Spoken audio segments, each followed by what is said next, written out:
जब आपने कंपनी चालू की थी तो आपका पहला ग्राहक का एक्सपीरियंस क्या था, अनुभव क्या था? में अगर नया बिजनेसमैन स्टार्ट कर रहा है, कोई भी बिजनेस, अगर छोटा कोई स्टार्टअप कर रहा है किसी भी लाइन का, तो उसको पहले ये सोचना होगा कि इसमें 3 टाइप के खर्चे रहते हैं। कोई भी अगर आप बिजनेस चालू करोगे तो 3 टाइप के खर्चे रहते हैं। शॉर्ट में बता रहा हूँ, ज़्यादा लंबा नहीं करूँगा। पहला खर्चा रहता है कि आप जो भी बिजनेस चालू कर रहे हैं उसके लिए सेटअप कॉस्ट यानी मशीनरी का खर्चा कितना आएगा, एक इम्पोर्टेंट रहता है। सेकेंड थिंग्स रहता है कि मशीन लेके कुछ नहीं होता, वो मशीन बिठाने के लिए भी बहुत सारा खर्चा होता है। कुछ गवर्नमेंट के टैक्सेस रहते हैं, या फिर जब हम ऐसे 3 कौन से राज है जिस 3 राज से आप ये मुकाम हासिल किया आपने इतना बड़ा? 3 राज पहले बात तो राज के बाद कभी बताई नहीं जाती इसलिए ये पॉडकास्ट शो है। तो लड़का था एक्चुअली, कॉलेज कर रहा था, तो उसने मेरे साथ 3.5 घंटा बात की कॉल पे। तो मैं सरप्राइज हो गया कि यार ये लड़का, उसके बातों से तो नहीं लग रहा था कि वो बिजनेसमैन कर सकता है, इवन उसके पास कुछ पैसा भी रहेगा वो, लेकिन उसको क्यूरियोसिटी बहुत था कर रहे। आज तक अगर आप मार्केट में देखेंगे, समझो कोई भी बिजनेसमैन है जो हमसे जुड़ा हुआ है, उनको पूछे हमने शुरू से लेके एंड तक किस तरह से आपको पैसा बचाना हुआ है, या फिर किस तरह से आपको इन्वेस्टमेंट करना है, कितना पैसा बचा सकते हैं, ये हम जो हमने फेस किया हम उनको गाइड करते हैं। सबसे ज़्यादा इंडिया के अंदर देखेंगे तो पैसे का ही प्रॉब्लम सबके पास रहता है। दिमाग को सबके पास है, लेकिन क्या होता है कि आइडियाज़ की कमी रहती है, सबसे मेन इंपॉर्टेंट। तो आइडिया और हम उनको अगर सपोर्ट करेंगे तो ऑटोमेटिकली वो भी बड़े हो जाएंगे, जैसे कि मैं आज तक यहाँ तक आया हूँ इस तरह।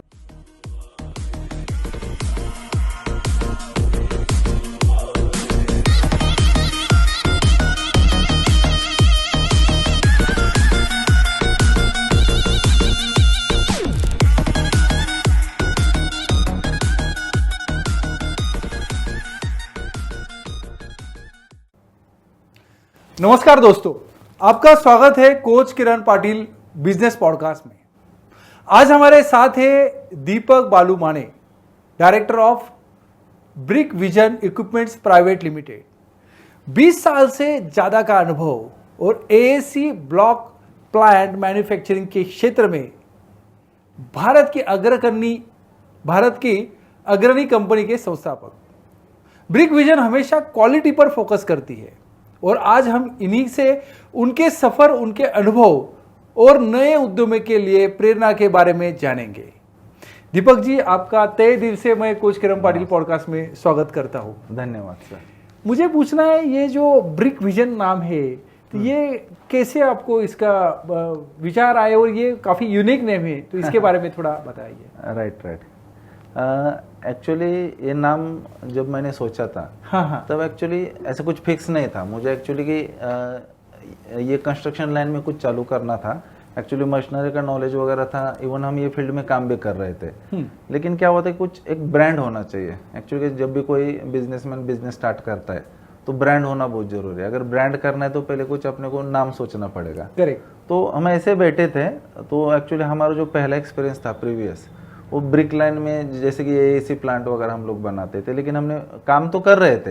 हाँ। तो हमने वही सोचा कि क्या करेंगे, तो एक्चुअली हमने सोचा कि मार्केट में एक्चुअली प्रॉपरली विजन वाला एक भी आदमी नहीं है ये लाइन में, तो इसके लिए हमने सोचा कि चलो हम ब्रिक का मशीन बना रहे हैं तो ब्रिक विजन क्यों ना रख ले करके। तो ऐसे जस्ट नाम फाइनल हो गया, और उस वक्त वो नाम था, आज वो ब्रांड बन गया। क्या बात फर्क है। अभिनंदन, congratulation. Thank you sir. Sir, सबसे पहले आपके सफर के बारे में बताइए, शुरुआत आपकी कहाँ से हुई? ओके, एक्चुअली शुरुआत अगर बोलेंगे ना तो एक्चुअली हमारा इससे पहले का जो बिजनेस था, एक्चुअली चालू है वो भी बिजनेस, हम एक्चुअली रोबोटिक्स में काम करते थे। Robotics, right. प्लैनेट ऑटोमेशन करके हमारे कंपनी है, तो हम ऑटोमेशन प्रोवाइड करते थे। तो ऑटोमेशन में कैसा था कि जैसे हमने चाइना से, जापान से जो मशीनरी अपने इंडिया में आती थी, तो उनके यहाँ से एक्चुअली मेन कोई भी बिजनेस में अगर आप कोई बिजनेस करना चाहते हैं तो उनको एक्चुअली आफ्टर सेल सपोर्ट बहुत इंपॉर्टेंट है, और वही चाइना जापान से जो हम लोग यहाँ पे इंपोर्ट करते हैं, एक्चुअली इंपोर्ट करने के लिए बहुत सारे प्रोसीजर्स रहते हैं। तो वो प्रोसीजर से गुजरने के बाद मशीन लग जाती है, लेकिन वहाँ से अपने को सपोर्ट नहीं मिलता। तो वो टाइम पे वो बहुत दिक्कत हुआ करती थी लोगों को, यानी जो भी हम बाहर से इंपोर्ट करते थे मशीनरीज, यहाँ पे इंस्टॉल करते थे, लेकिन सपोर्ट नहीं मिलता। तो सपोर्ट के टाइम पे क्या था, हमारा रोबोटिक्स में था, तो लोग हमको कांटेक्ट करते थे कि सर आप कुछ कर सकते हैं क्या इसमें, देखिए। तो हमने फिर उसमें ध्यान डालना चालू कर दिया, तो ऐसे समझ में आ गया कि बहुत यानी 99% तक हमने बहुत से मशीनरीज हमने चालू करा के दी थी, बहुत से जो भी बिजनेस बंद पड़े हुए थे वो टाइम पे वो चालू किए। तब जाके हमको समझ में आ गया कि अगर समझो बाहर के लोगों को अगर सर्विस दे रहे, बाहर के प्लांटों को अगर सर्विस दे रहे, उनको मशीनरी अगर चालू करके दे रहे थे, तो क्यों ना हम खुद के मशीनरी मैन्युफैक्चरिंग चालू किए। तो उसमें से क्या हो जाएगा कि एक तो मेड इन इंडिया हो जाएगा, बाहर से जो अपना डिपेंडेबिलिटी है कि अगर बाहर से हम जो भी इंडिया में परचेस कर रहे हैं तो डेफिनेटली हमारा पैसा बाहर जा रहा है, बाहर के देशों में जा रहा है, तो वो एक बंद हो जाएगा। तो अगर वैसा देखेंगे तो आज तकरीबन अगर देखेंगे तो आप 100 से 150 करोड़ का हमारा टर्नओवर है कंपनी का, तो उतना डायरेक्टली बाहर से मशीनरी आना बंद हो गया।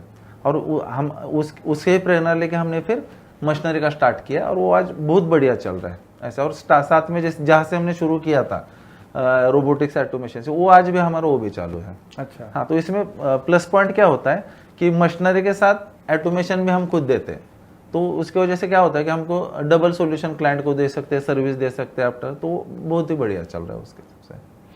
Brick vision equipment private limited, okay, ये शुरू करने का आइडिया आपको कहाँ से आया?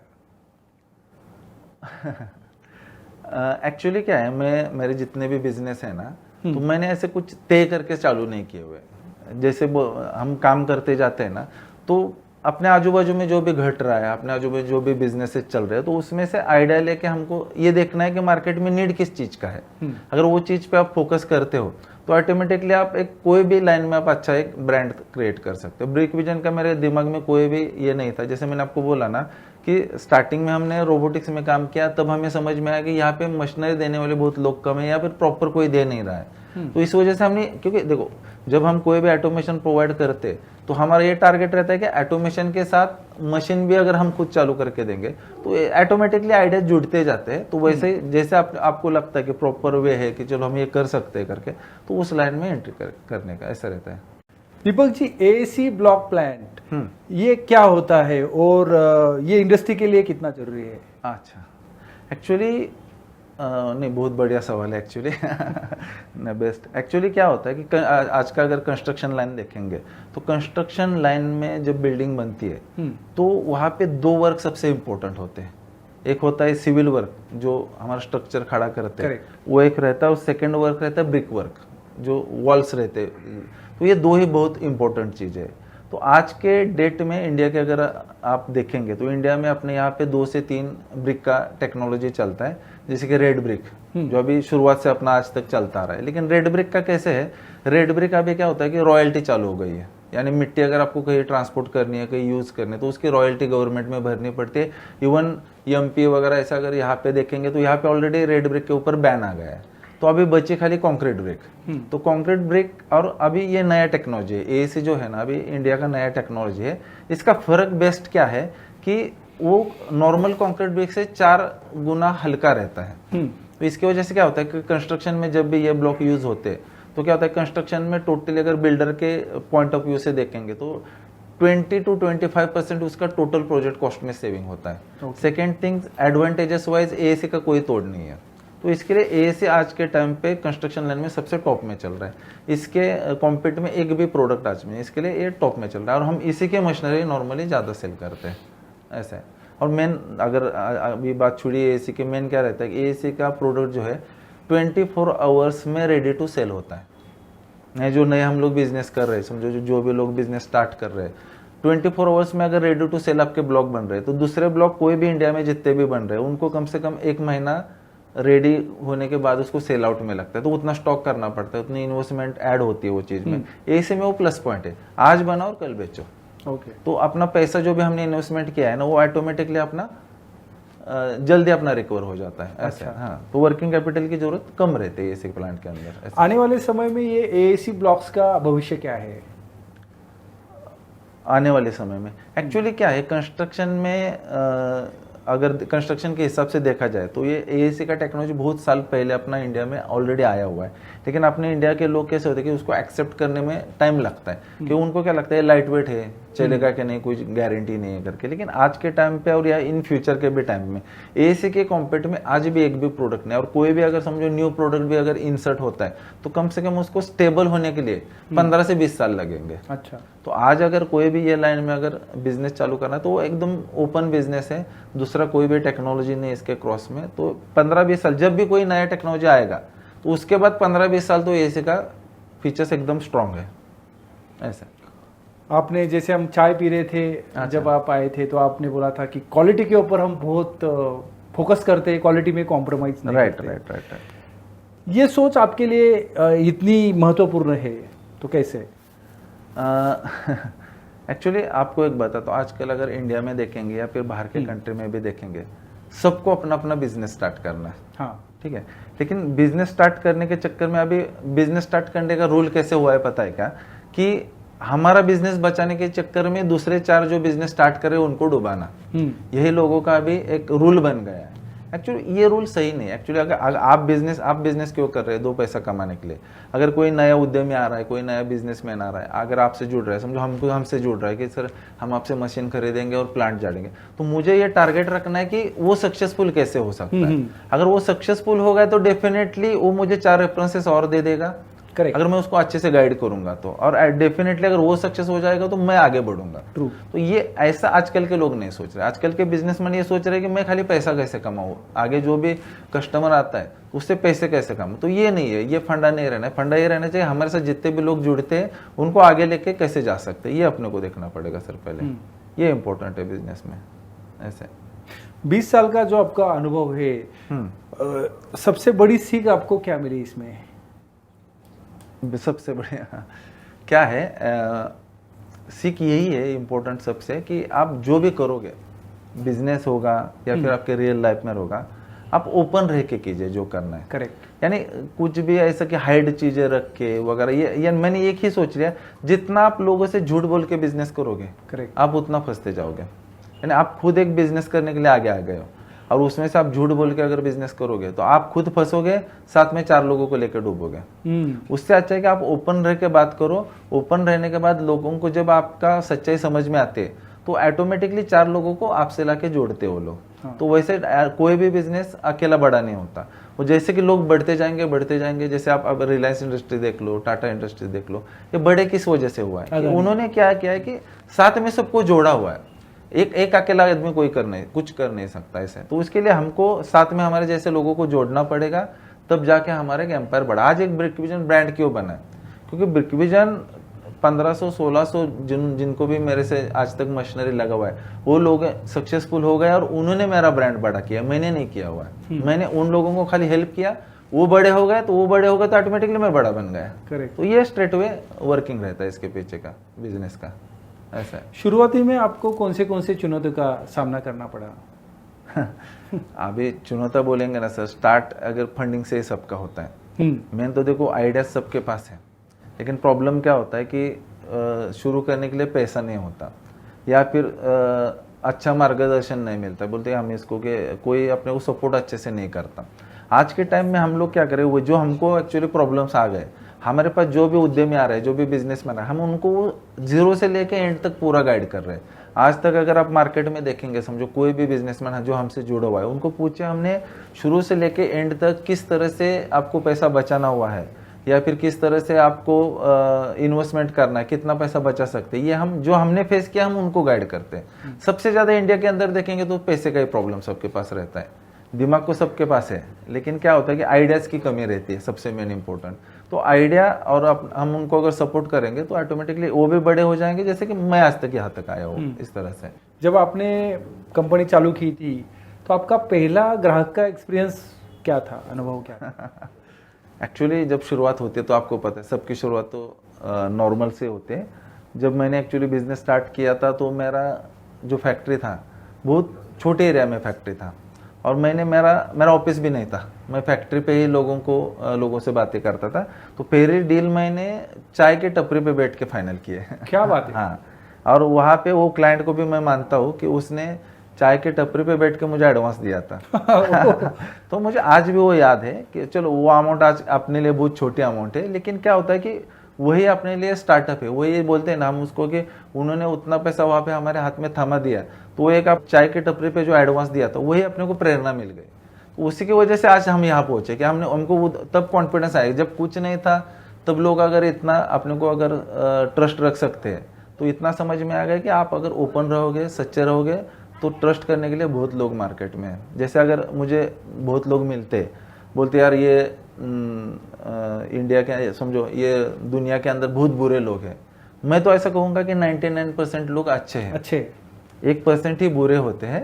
तो अपने को 99% सबसे पहले मिल जाते हैं। अगर हम उनको नहीं समझ पाए या फिर उनके साथ सही डील नहीं कर पाए तो हमारे लिए वो बुरे बन जाते हैं। तो 99% लोग अच्छे हैं दुनिया में। अगर कोई नया बिल्डर या कॉन्ट्रैक्टर मशीन खरीदना चाहता है तो किन बातों का ध्यान रखना चाहिए?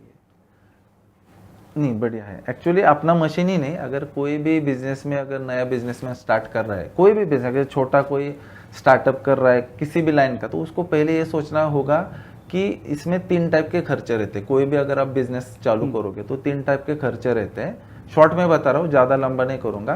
पहला खर्चा रहता है कि आप जो भी बिजनेस चालू कर रहे हैं उसके लिए सेटअप कॉस्ट यानी मशीनरी का खर्चा कितना आएगा, एक इंपॉर्टेंट रहता है।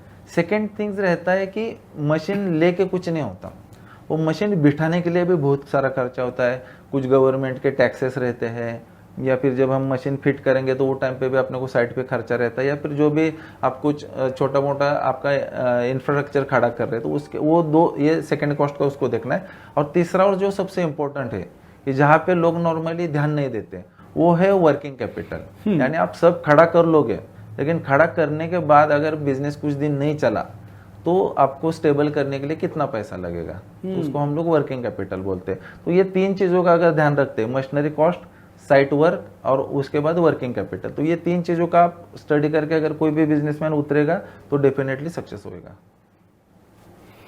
आफ्टर सेल्स सर्विस को आप कितनी अहमियत देते हैं? एक्चुअली क्या रहता है, कोई भी बिजनेस करना है ना, तो मैं तो इम्पोर्टेंटली बोलता हूँ सेल्स से इम्पोर्टेंट है सर्विस। आज अगर एक चीज बताता हूँ मैं, अगर आपके पास कोई क्लाइंट्स आते हैं, अगर आप सेल्स करने के लिए देखो आप 4 अच्छी बात करने वाले लोग रखोगे तो भी आपका एक बार सेल्स हो जाएगा। लेकिन सेल्स के बाद अगर आप सर्विस करोगे ना, तो आपको सेल्स बंदे रखने की जरूरत भी नहीं है।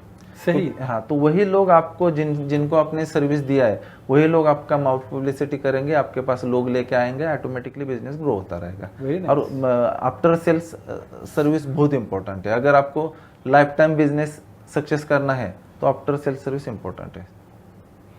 अपने ब्रिक मिशन कंपनी का सबसे बड़ा यूएसपी क्या है? सबसे इम्पोर्टेंट देखो, आज जितने लोगों ने बिजनेस किया उनके लिए एक ही है कि हमारा ट्रांसपेरेंसी बहुत ज़्यादा है। अगर ग्रोथ करना है, डेफिनेटली सक्सेस होना है, तो पैसा डालने से पहले आपको हर चीज़ की इन्फॉर्मेशन यानी ब्रिक विजन इक्विपमेंट हम लोगों को आज एक जस्ट मैं आपके यहाँ जा रहा था ना, तो मुझे क्लाइंट का कॉल आया कि मैं आपको एडवांस डाल रहा हूँ। तो मैंने बोला सर एडवांस डालने से पहले कुछ टर्म्स कंडीशंस रहती है, वो सब पहले जान लो और उसके बाद आप एडवांस डाल दो। डालने के बाद कुछ डिस्कशन नहीं होगा, क्योंकि वो इम्पोर्टेंट है, वही ट्रांसपेरेंसी रहते हैं। तो हम वही चाहते हैं कि अगर मुझे सक्सेस होना है तो 4 लोगों को मुझे अच्छे से सेट करना पड़ेगा, उनको सक्सेस होता हुआ देखना पड़ेगा, तो मैं ऑटोमेटिकली होगा। ऐसा है। यस। क्या कोई खास सफलता की कहानी आप शेयर करना चाहेंगे हमारे श्रोताओं को, कोई क्लाइंट की सक्सेस स्टोरी? डेफिनेटली एक्चुअली ऐसे बहुत से स्टोरीज है। एक्चुअली कोई खास? बहुत साल पहले का, मेरे ख्याल से 4-5 साल हो गए, मुझे एक लड़के का कॉल आया था। एकदम नॉर्मल आवाज भी एकदम पतला पतला सा था उसका। और ऐसे ही जैसे मालूमात पूछ रहा था, तो मैं थोड़ा एक्चुअली वो टाइम पे मीटिंग में था, तो मैंने उसको बोल दिया मैं बाद में कॉल करता हूँ। लेकिन मैंने बाद में उसको कॉल किया, उससे बात किया। बात करने के बाद कम से कम, वो एक छोटा लड़का था, एक्चुअली कॉलेज कर रहा था, तो उसने मेरे साथ 3.5 घंटा बात की कॉल पे। ऐसा तो मैं सरप्राइज हो गया कि यार ये लड़का, उसके बातों से तो नहीं लग रहा था कि वो बिजनेसमैन कर सकता है, इवन उसके पास कुछ पैसा भी रहेगा वो, लेकिन उसको क्यूरियोसिटी बहुत था। तो उसने सब बात होने के बाद मुझे एक बात बोला कि सर मैं अभी स्टडी कर रहा हूँ, तो जब भी मेरा कॉलेज वगैरह खत्म हो जाएगा ना, तो मैं सोचूंगा बिजनेस करने के बारे में, मैं तब आपको आके मिलता हूँ। उसके बाद 2 साल बाद उसका कॉलेज खत्म हुआ, वो मुझे आके मिला पुणे में। उसके बाद उसने मशीन इंस्टॉल किया और आज उसको मशीन चालू करके तकरीबन 1.5 साल हो गया लगभग। उसने पूरा मशीन का जितना भी इन्वेस्टमेंट किया तो उसने नील किया बिजनेस करके। और वो टाइम पे उसने एक ही मुझे बताया, मैंने बहुत लोगों से कॉल किया मेरी आवाज सुन के बहुत से लोगों ने मेरा फोन काट दिया। तो मैंने बोला ऐसा क्यों? तो उसने बोला उनको कॉन्फिडेंट नहीं था कि मैं बिजनेस कर पाऊंगा कि नहीं, लेकिन आप ही एक ऐसे इंसान थे कि जिसको कॉन्फिडेंस था कि मैं बिजनेस कर पाऊंगा। इसके लिए जब भी मेरा स्कूल कॉलेज खत्म हुआ तो मैं पहले आपको आके मिला, और मुझे तो ऐसा अच्छा लगा कि जिन जिन लोगों ने मेरा कॉल कट किया था वो आपसे मिलने के लिए ही कट किया था। तो मुझे बहुत अच्छा लगा वो सुन के। तो तब से मुझे ऐसा लगता है कि कोई भी कॉल करे मैं उनसे बात करता हूँ। आज भी अगर मैं इतना बड़ा बिजनेसमैन हो गया ना, आप कभी भी मेरे ऑफिस पे आए, किसी को भी पूछ लीजिए, मेरे स्टाफ में भी टारगेट बेस नहीं है किसी के साथ, यानी तुझे इतना बिजनेस करना ही है, तुझे इतना मुझे टारगेट ला के ही देना, ऐसा कुछ टारगेट नहीं। ओपन वर्क है, जिसको जितना काम करना है उतना कीजिए। किसी से गलती होती है तो भी हम लोग बट डांटते नहीं। तो इस वजह से उल्टा पॉजिटिव नेचर से ज्यादा बिजनेस होता है। इवन लोगों को रुको करके भी बोलना नहीं पड़ता। अगर लेट नाइट भी काम करते लोगों को मुझे ऐसा बोलना पड़ता है, अरे जाओ घर पे। ऐसा है, ये है ऐसा है। अगर एक दिन छुट्टी पे रहते तो लोग बोलते सर घर पे मजा नहीं आता, कब ऑफिस चालू हो जाएगा। ये एक्चुअली कल्चर होना चाहिए, कल्चर होना चाहिए। यस। मार्केट में इतने प्रतिस्पर्धी है और कंपटीशन भी है, फिर भी ब्रिक विजन कैसे आगे बढ़ी और टिक पाई? नहीं, एक्चुअली सर मैंने जैसे आपको बोला ना, मार्केट में सब लोग पैसा कमाने के लिए एंट्री किए हुए हैं और हम लोग अपना पैशन एंजॉय कर रहे हैं। इतना ही फर्क है, लोग पैसा कमा रहे हैं और हम लोग अपना पैशन एंजॉय कर रहे हैं। तो क्या होता है, पैशन वाले की तरफ ज्यादा लोग अट्रैक्ट होते हैं। करेक्ट। ऐसे क्योंकि हम क्या होता है कि जब भी बिजनेस करते हैं ना तो हम प्रॉफिट की सोच नहीं रखते दिमाग में, प्रॉफिट ऑटोमेटिकली हो जाता है। आप क्या करो, किसी ने कहा है ना कि पैसे के पीछे मत भागो, तो वही चीज है, पैसे के पीछे भागो तो पैसा ज्यादा दूर भागेगा। आप अपने पैशन के पीछे भागो, पैसा ऑटोमेटिकली आपके पीछे आएगा। ऐसे अभी ये नए उद्यमियों, बहुत से बिजनेस स्टार्टअप हो रहे हैं, तो उनको आप क्या सलाह देंगे? उनको मैं एक ही बताना चाहूँगा, क्या है देखो, अगर बोलेंगे तो हर एक टाइप के बिजनेस अलग अलग है, लेकिन मैं उनको एक ही बताना चाहूँगा कि देखो बिजनेस करना है तो खुद का अगर पैशन है, खुद का अगर इंटरेस्ट है तो ही कीजिए। खाली कोई कर रहा है करके या फिर पैसा मिल रहा है करके वो करेंगे तो कुछ फायदा नहीं। जब एक एग्जाम्पल के तौर पर बताता हूँ, अगर आपको इंटरेस्ट है तो आप कोई भी फील्ड को सक्सेस कर सकते हो। क्या बात है। और अगर कोई कर रहा है, वो पैसा कमा रहा है, उसके पास ज्यादा पैसा है, इस धंधे में ज्यादा है करके आप एंट्री करोगे तो आप एंट्री तो कर पाओगे, लेकिन आप ध्यान नहीं दे पाओगे, आप टाइम नहीं दे पाओगे, ऑटोमेटिकली आप डूबोगे वो चीज में। तो इसके लिए आपको जिसमें इंटरेस्ट है वो चीज में आप फोकस करो, डेफिनेटली सक्सेसफुल हो जाओगे। ओके। आने वाले 5 साल में ब्रिक विजन कंपनी का क्या विजन है? विजन हमने कुछ ऐसा तय करके नहीं रखा है, लेकिन हमारा टारगेट इतना ही है कि ज़्यादा से ज़्यादा बिजनेसमैन लोगों को सेट करें। जैसे कि हम बोलते हैं ना, जैसे हमारे प्रधानमंत्री बोलते हैं, या फिर हमारे इंडिया के एक्चुअली आज जरूरत है कि बिजनेसमैन को खड़ा करना। इंडिया को अगर आगे जाके जाना है, जीडीपी को अगर सुधारना है तो बिजनेसमैन ज़्यादा से ज़्यादा आएंगे, एक्सपोर्ट बढ़ेगा, इम्पोर्ट कम हो जाएगा, तो डेफिनेटली इंडिया की ग्रोथ हो जाएगी। तो हमको उसी के ऊपर फोकस करना है। ओके। जो नए उद्यमियों जो मैन्युफैक्चर में आना चाहते हैं, सेक्टर में आना चाहते हैं, उन्हें आप क्या सलाह देंगे?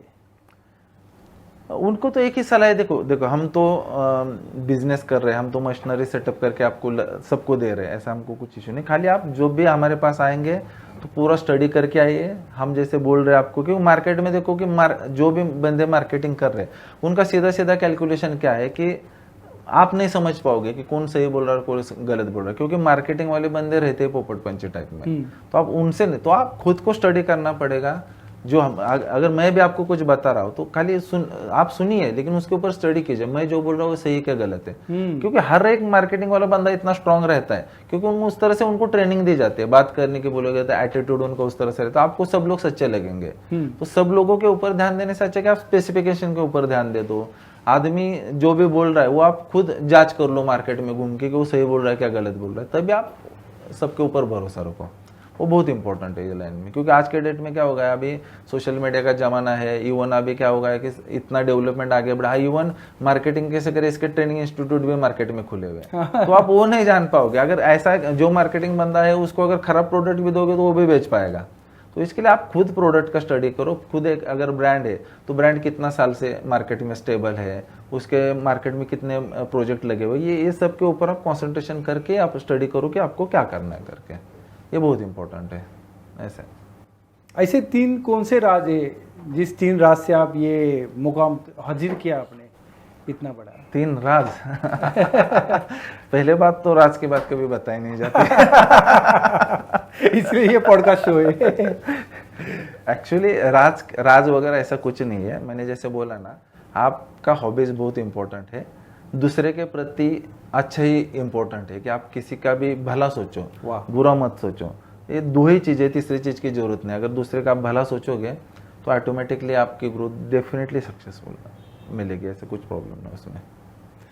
और सर दीपक जी, आप इतने डाउन टू अर्थ कैसे है? क्योंकि आपके पास मर्सिडीज है, BMW है, फिर भी आप इतने डाउन टू अर्थ। नहीं, एक्चुअली क्या रहता है सर, पता है क्या, जिसके पास होता है ना उसको उसकी वैल्यू नहीं होती। हाँ, ऐसे। और जिनके पास नहीं होता, या फिर जिनके पास बोलते हैं ना हम कि अचानक से मिल जाता है बिना मेहनत किए, वो दिखावा करते हैं। वो दिखावा करते हैं। हाँ, मुझे जो भी मिला है अपने मेहनत से मिला है, अपने सच्चे की वजह से, तो उसमें मुझे दिखावा करने की जरूरत क्या है?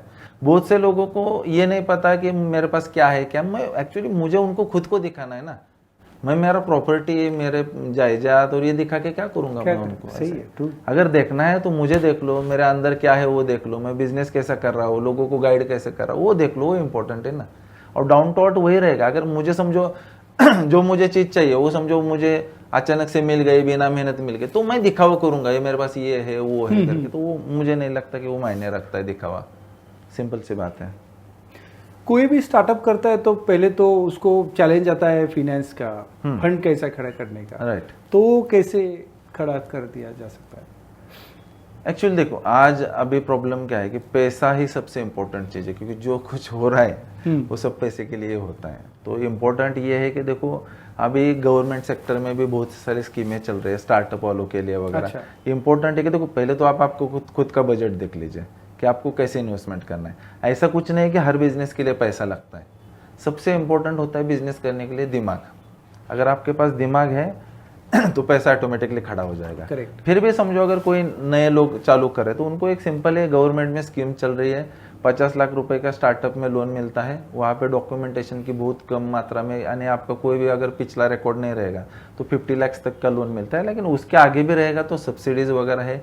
खाली आपको क्या होता है कि हर चीज़ में स्टडी करके एंट्री करना है। बाकी डेफिनेटली फंड का देखो, ये सबसे इंपॉर्टेंट है कि देखो, हम भी बिजनेस कर रहे तो पैसे के लिए कर रहे हैं, और कोई नया आदमी अगर बिजनेस डाल रहा है तो सीधी सी बात है उसको पैसे की कमी तो होगी, या फिर उसके पास पैसा नहीं उसके लिए तो बिजनेस डाल रहा है।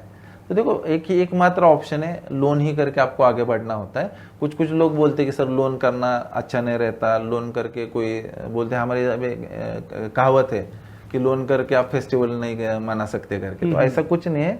अगर आपको आगे बढ़ना है तो आप लोन करके ही आगे बढ़ सकते हैं। अगर आप पैसा नहीं करके बैठोगे कल आएगा कर, तो आपकी पूरी उम्र गुजर जाएगी लेकिन कोई भी प्रोजेक्ट स्टार्ट नहीं होगा। सीधी बात है। इसके लिए सबसे इम्पोर्टेंट है कि जो नए लोग हैं ना, सोचते बहुत है, बहुत सोचते हैं, पैसा बहुत रहता है, समझो पैसा, इन्वेस्टमेंट की तैयारी है, सब है, लेकिन आधे से ज्यादा इंडियन की कोई बिजनेस चालू करना है तो खाली सोचते हैं, आज करूँ कल करूँ, आज का कल पे ढकेलेंगे, कल पे परसों का, ऐसा करते करते बूढ़े हो जाते हैं। ट्रू। लेकिन उनका कभी भी उनका ग्रोथ नहीं होता, कभी भी उनका स्टार्टअप नहीं होता। स्टार्टअप करना है, अगर दिमाग में फिक्स है तो डेढ़ बीस करने की भी जरूरत नहीं, आज शाम को भी आप स्टार्टअप कर सकते हैं। क्या बात है, ऐसी सीधी बात है। ऐसे अगर खाली आपको दिमाग में चाहिए कि नहीं मुझे करना है करके, बस वो इम्पोर्टेंट है। सही। ऐसे अभी आप ब्रिक विजन आपका कंपनी, तो और आप कौन से सेक्टर में आप आने वाले 2 साल में एंट्री करने वाले हैं? नहीं, ऑलरेडी अगर सोचेंगे ना तो मेरे अगर कंस्ट्रक्शन की अब लाइन देखेंगे तो ऑलरेडी हमारा कंस्ट्रक्शन मशीनरी हम बना रहे हैं। उसके अलावा हमारा रोबोटिक्स का है, जैसे मैंने बोला हम रोबोटिक्स में बना रहे हैं। हमारा इलेक्ट्रिकल मोटर मैन्युफैक्चरिंग का कंपनी है। सेकेंड थिंग्स है, हमारा प्रोडक्शन हाउस है। ओके। हम वेब सीरीज फिल्म वगैरह बनाते हैं, वो भी है।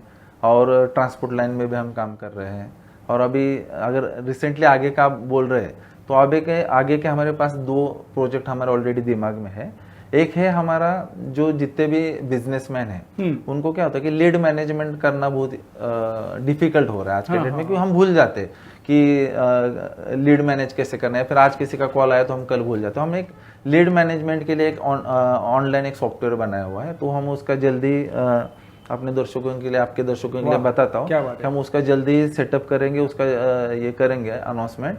तो उससे फायदा हो जाएगा कि आप जितने भी लीड आपकी रहेगी या फिर आपके पास जो भी इंक्वायरीज आती है तो उसको आप प्रॉपरली मैनेज कर पाओगे, हैंडल कर पाओगे टिल द वो कन्वर्ट नहीं होती तब तक का। तो वो बहुत ही आसान रास्ता हो जाएगा। Okay. वो एक है। और सेकंड थिंग्स, हम अभी रियल एस्टेट में जल्दी उतरने वाले क्या हैं। बात है, वाह। तो रियल एस्टेट में कैसे प्लॉटिंग्स, मेन प्लॉटिंग पे ध्यान है। Main plotting। हाँ, मेन प्लॉटिंग पे क्योंकि हर एक का सपना रहता है कि फ्लैट तो है, घर तो है, लेकिन फार्म हाउस चाहिए। Yes yes. नहीं, नॉर्मल आप अगर देखेंगे ना, क्या होता है कि जिनके पास पैसा है वो तो ले लेते, करोड़ के 2 करोड़ के भी फ्लैट ले लेते, लेकिन जो गरीब लोग हैं, जो समझो जॉब कर रहे हैं, 20-30 हज़ार रुपये उनको पेमेंट है, तो वो लोग कभी अपना घर का सपना पूरा नहीं। क्योंकि अगर छोटे से छोटा भी आप अगर फ्लैट लेने के लिए जाओगे ना, तो मार्केट में देखोगे तो कम से कम 30 लाख के अंदर तो कुछ भी नहीं है ऐसे। तो हम लोग क्या करेंगे, प्रॉपर वे में अगर प्लॉटिंग करके उनको कम रेट में, और हम टारगेट ऐसा रख रहे हैं कि प्लॉटिंग विद कंस्ट्रक्शन, तो उनको वही 2 BHK फ्लैट, वही 1 BHK फ्लैट अगर हम उनको अगर बना के दे देंगे कम रेट में, तो उनको ज्यादा फायदा हो जाएगा, उसमें लोन की सुविधा भी रहेगी उनको सब। वाह। तो ऑटोमेटिकली वो लोग सेटल हो पाएंगे। उनको कैसे कि अगर EMI उनको 10 से 15 हज़ार के बीच में आता है तो कोई भी ऑटोमेटिकली खुद का घर ले सकता है। तो वो बस दिमाग में है, बाकी कुछ नहीं। Very nice. दीपक जी, कुछ रैपिड फायर क्वेश्चंस है जिसका आपको एक ही शब्द आंसर देना है। मुझे नहीं लगता मैं जवाब दे पाऊंगा। एक शब्द में, क्वालिटी या क्वांटिटी? क्वालिटी। आपका सक्सेस मंत्र? ट्रस्ट। कोई पसंदीदा बिजनेस बुक या मेंटोर? नहीं, खुद। वाह, क्या बात है। सुबह उठते ही आप सबसे पहले क्या करते हैं? नहीं, एक्सरसाइज। वाह, daily exercise compulsory. Very nice. Yes yes. क्योंकि हेल्थ क्या, इज वेल्थ। हेल्थ इज नहीं, एक्चुअली क्या होता है 40 तक हमको समझता नहीं है। हाँ। 40 उम्र तक कि हमको कुछ हो सकता है करके, हाँ, लेकिन हाँ। 40 के बाद थोड़े थोड़े आपको बीमारियां चालू हो जाती है। तो मैं सबको सजेशन ये देना चाहूंगा कि आप अगर नहीं कर रहे हैं तो जितना हो सकता है, अगर आधा घंटा नहीं होता तो 15 मिनट करो, लेकिन थोड़ी तो एक्सरसाइज डेली डेफिनेटली करो। वो एक्चुअली आपको दिन भर फ्रेश रखता है। ओके। यस। लेकिन आप 30 बिलो दिख रहे हो। 40 तो दिख नहीं रहे हो। मेरा 42 है। लेकिन नहीं लग रहा है। अच्छा, 30 नहीं लग- 32 लग रहा है। हैप्पी रहने का। या क्या बात है, वेरी नाइस, वेरी नाइस। मैं जब भी मतलब पॉडकास्ट के पहले 4-5 बार मुलाकात हो गई, तो आप कभी भी ऐसे नर्वस नहीं थे। Happy happy happy happy. Tension लेके क्या करेंगे सर? सही है। एक्चुअली पहले बात है, टेंशन तब ये आता है सीक्रेट का राज हो सकता है आपका। नहीं, हो सकता है कि आप दूसरे को दोगे तो आपको टेंशन आ जाएगा। सही सही। आप अगर किसी को टेंशन नहीं दोगे तो आपको कहाँ से आएगा? सही है, सीधी बात है। बोलते ना, हमारा गड्ढा हम ही खोदते हैं। वो चीज है। क्या बात है। सीधी बात है। आप दूसरों को हैप्पी करो, आप खुद हैप्पी हो जाओगे। सही है। Yes give and take. Yes. अगर बिजनेस के अलावा कुछ करना पड़े तो क्या आप करोगे? ऑलरेडी मैं कर रहा हूँ। मैं एक्चुअली बिजनेस के अलावा मैं एक एक्टर हूँ और डायरेक्शन भी करता हूँ। मेरी वेब सीरीज वगैरह चलती है यूट्यूब पे। एक्चुअली मैं मराठी में ज़्यादा करता हूँ और मैं मराठी में एक रील स्टार भी हूँ। यस, करामती नाम्या करके मेरा पेज चलता है इंस्टा पे, यूट्यूब। करामती नाम्या। Yes yes. तो बस मेरा वही हॉबीज है, तो मैं वही कर रहा हूँ अभी, बाकी कुछ नहीं। मैं बिजनेस से टाइम निकाल के एक्टिंग की तरफ थोड़ा ध्यान देता हूँ। उसमें क्या होता है, अपना पिछला जो लाइफ है जो हम नहीं जिए हुए, जब हमारे पास पैसा कम था या फिर नहीं था, तो वो जो लाइफ हमारा जो कोलैप्स हुआ है ना, वो आज जी रहे हैं उसके जरिए। ऐसा क्या बात है। बहुत एंजॉय आता है। आप आइए कभी, अगर टाइम मिलता है तो हमारे शूट पे दिखा नक्की देंगे। नक्की नक्की। यस। दीपक सर, आप आए और काफ़ी सारा नॉलेज हमारे दर्शकों को दिया। Thank you very much. तहे दिल से मैं शुक्र अदा करता हूँ। धन्यवाद। दीपक सर, अपने आप अनुभव से हमें बहुत सारी उपयोगी बातें बताई। ब्रिक विजन जैसी कंपनी आज कई उद्यमों के लिए प्रेरणा है। दोस्तों, अगर आपको AAC ब्लॉक प्लांट्स या इस इंडस्ट्री के बारे में ज़्यादा जानकारी चाहिए तो brick vision equipment private limited की वेबसाइट जरूर विजिट कीजिए। और वेबसाइट का नाम है www.brickvisionequipments.com और इसका इंस्टाग्राम हैंडल है @AAC Plant Business Aadhar और यूट्यूब चैनल है। यूट्यूब चैनल को भी लाइक, शेयर और सब्सक्राइब कीजिए, AAC ब्लॉक प्लांट। और सीधा संपर्क करने के लिए 8446646655 ये नंबर पे आप डायरेक्ट कॉल कर सकते हैं। दीपक जी, एक बार तहे दिल से मैं शुक्रिया अदा करता हूँ पॉडकास्ट में आने और उद्यमियों के लिए इतना शानदार मार्गदर्शन देने के लिए। आपका बहुत बहुत धन्यवाद।